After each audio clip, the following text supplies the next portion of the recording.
이러려니 먹고 남았어.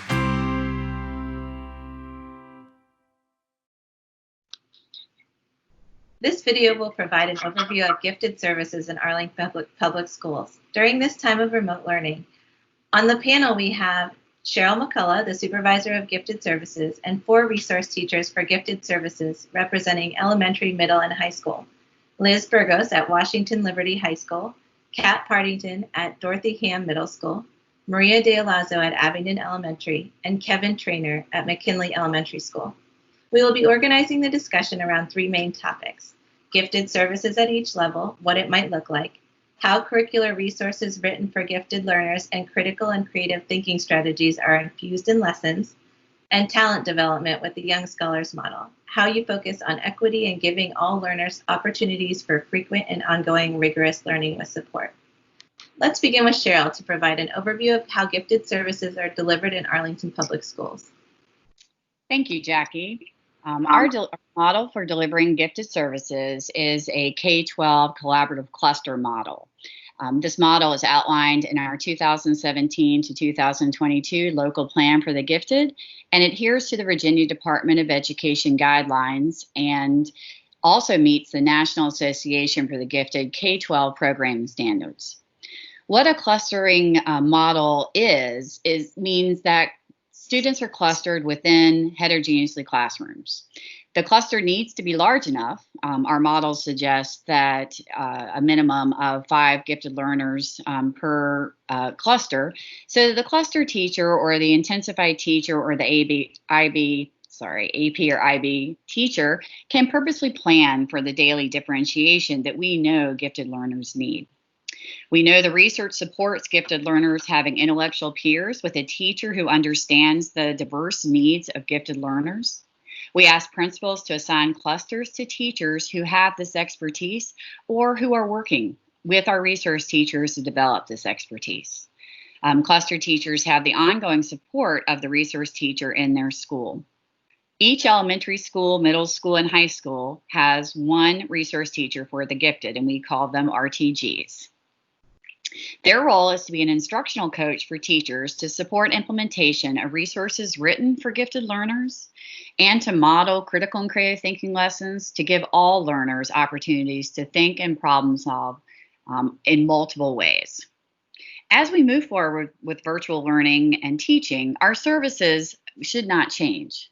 What is changing is the medium or the vehicle of delivering the service that is evolving beyond our brick and mortar realities. So now that you have an overview of the services, would the resource teachers like to explain how gifted services will work in the virtual environment? So I'll begin.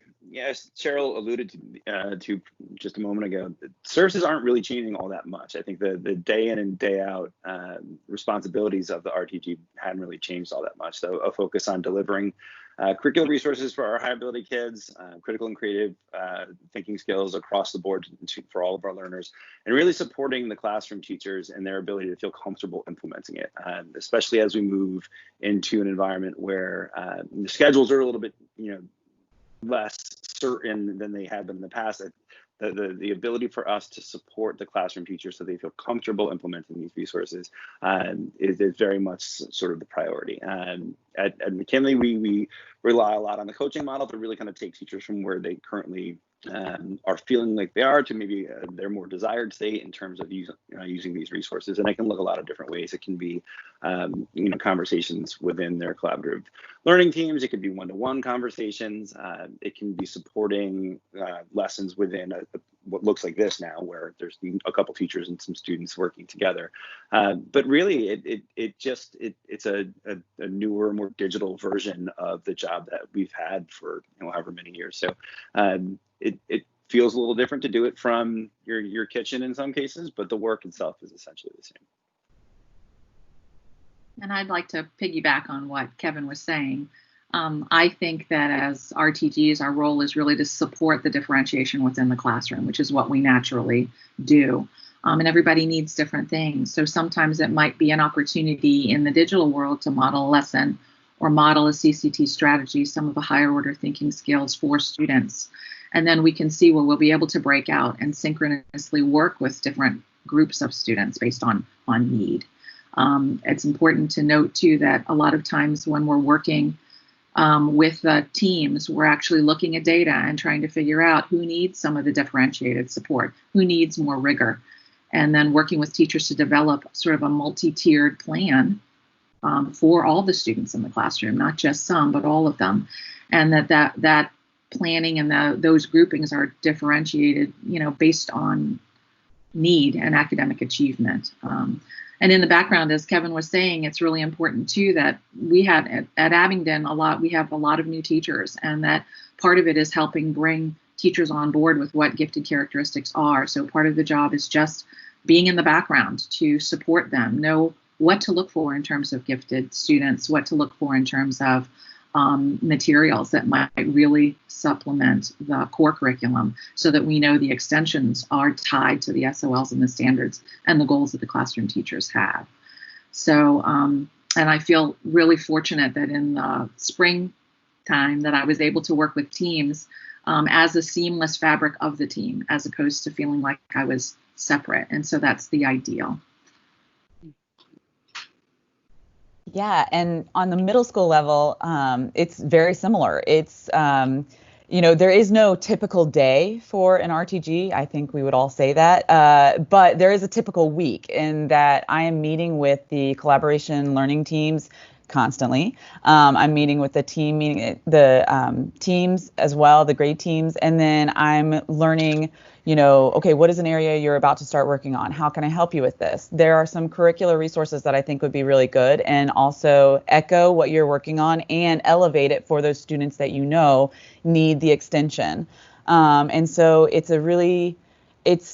I felt like it was actually a seamless transition for myself, because when I was in the brick and mortar system, I was going to all these meetings and attending it in person, and then I would go into the classroom and collaborate with the teachers over the plans we had developed together. And then when we went to the virtual world in March, the same thing was happening, just via computer. So we were now working together in our CLT meetings and our team meetings. We were developing plans together. We were figuring out, choice menus for projects, different ways we can do it, and then how to facilitate it. I would come on to the class team meetings that they had check-ins. We'd have breakout rooms that a group of teachers, I'd bring some teachers together so we could facilitate that. So it's really working with the teachers to help facilitate best practices for all learners, and then make sure that we are providing the differentiation and the extensions needed for our gifted learners.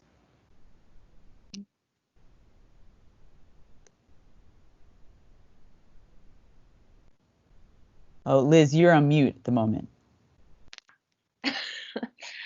Thanks. I knew I would do that. But I liked what you said, Kat, about no one day is the same. And that's really true in this job. My role as a cognitive coach is for advocating for gifted and advanced students. So that means I do work with teachers to build their capacity to meet the needs of their gifted and advanced learners, and to use those instructional strategies that are grounded in developing students' inquiries and their inquiry abilities, so that these students can be moved toward independent and interdependent learning. And one example of what happened this spring that I want to share was I worked with a group of IB English teachers that wanted to create a problem-based unit and incorporate service learning. And then I was able to work with them, develop this unit to be delivered online. And then also we met to talk and debrief and find out how we could have made this unit even better based on student responses, as well as their engagement with the lesson. And then we were able to create a workshop that we shared with all of Arlington Public Schools teachers about problem-based learning.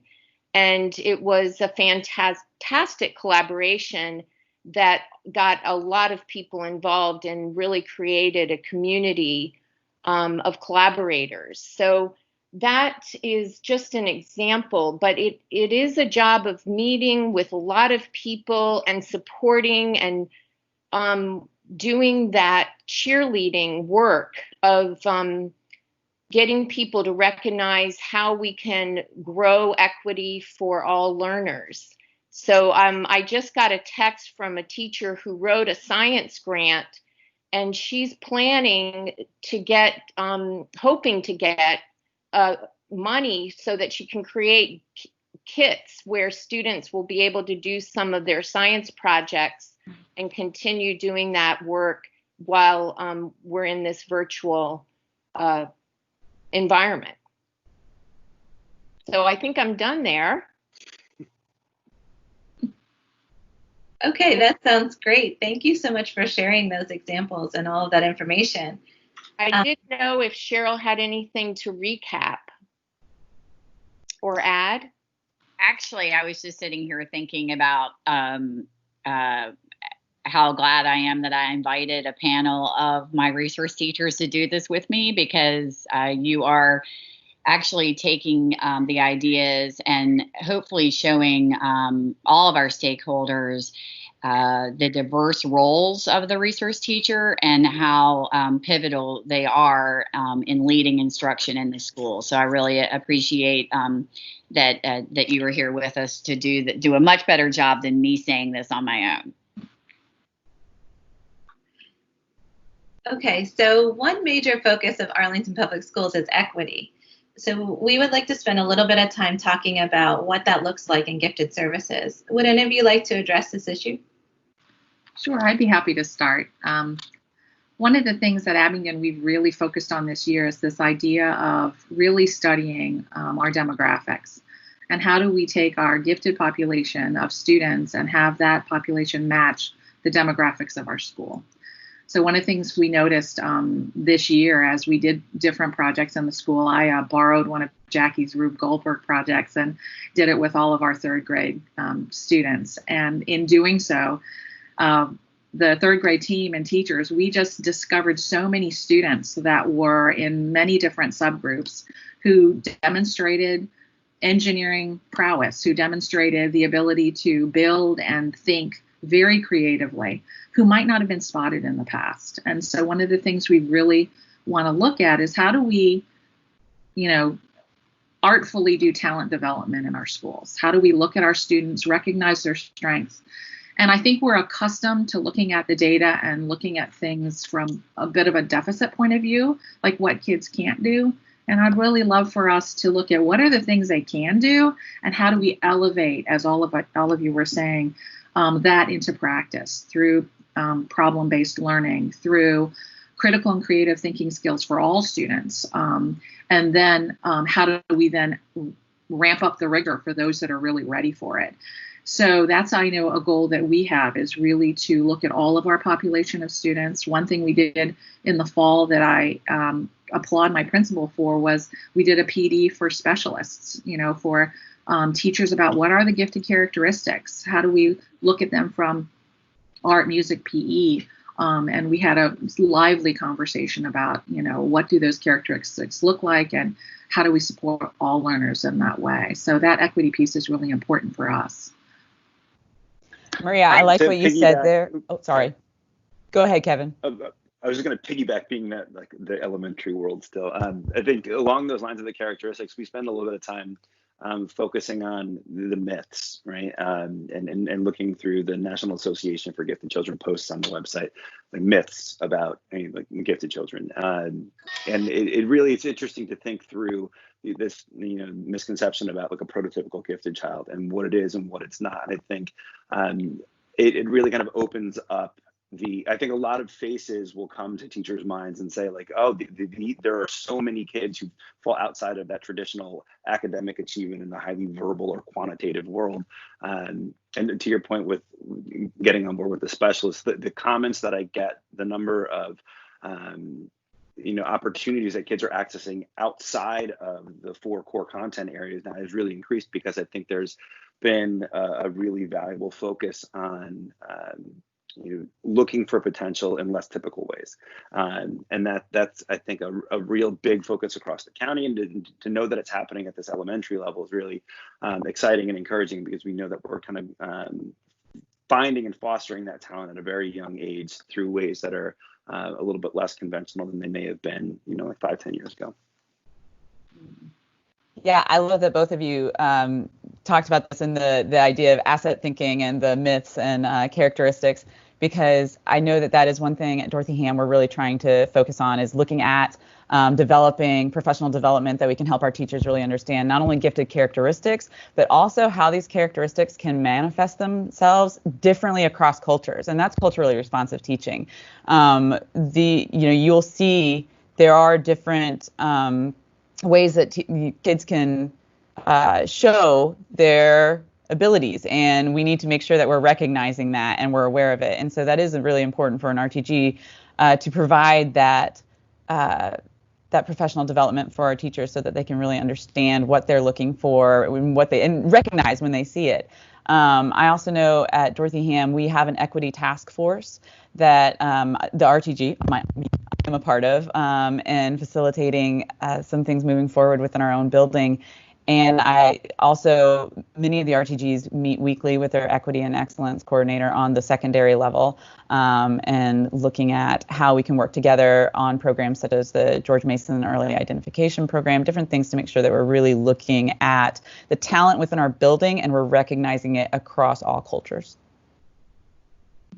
Yeah, that sounds so terrific, the work that you're doing with the Equity and Excellence Coordinator to really get students, identified and really getting some services and getting some opportunities. So at high school, it is also really an important part of our work. And what I have been doing is I've been meeting with the English language learner department, and we have been looking at ways in which we can identify new students coming into our school. And then I work with the teachers and find also to make sure that they know what are some of those important strategies to continue to work with students so that everybody is getting higher order thinking. And then I'm also asking some questions when I go into the, we have our school is sort of organized in small learning teams, small learning communities. And I go into those meetings and I ask the teachers if they know of any students that are not identified, and students of color particularly. And I talk about those, what might those characteristics look like? Maybe these are not the kids that are the teacher pleasers necessarily, but these are the kids that are asking a lot of great questions and making some real intentional decisions about where they are going to work hard. And it's with those kinds of questions, teachers are starting to go, okay, wow, I didn't, realize that it's not the teacher pleasers, right? It's those kids that are really pushing themselves and asking some creative and critical questions. So that has led to a lot of referral of students of color. And I have also been working a lot with our Equity and Excellence Coordinator, and we have formed a collaborative learning team with other teachers, and it's going to be a big focus of ours, equity and those issues. So one of the things that I do is once students are identified, I do meet with them individually or in small groups and talk to them and find out what are their interests, and then be able to match their interests with some of the opportunities that we have in Arlington Public Schools, for example, with possibly applying to governor's school or applying for a prime internship. But, those are just the Virginia and the APS resources, because there are just so many resources in our community, nationally and globally. We have kids that have had some amazing opportunities going abroad too. So it's really, I guess, I think about these, how important it is to match their interests, their assets, and find those opportunities that we know are out there. And Cheryl, did you have anything to add to this? Yes, again, you all blow me away with your excellent examples of what you're doing in your schools, and that really are mirroring what a lot of resource teachers are doing to tackle the nationwide problem of really finding diverse gifted learners. And that has been a focus of ours for years. And I applaud APS for making that a major focus this year.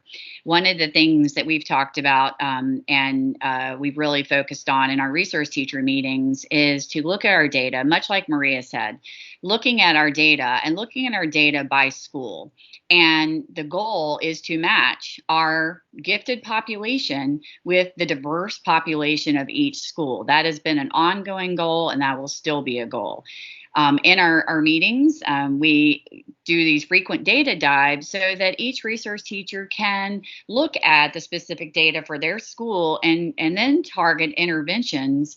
We think of interventions or professional learning opportunities that they think their teachers might need best to really talk about the diverse learners or the characteristics or the cultural responsive teaching, all the things that you all mentioned.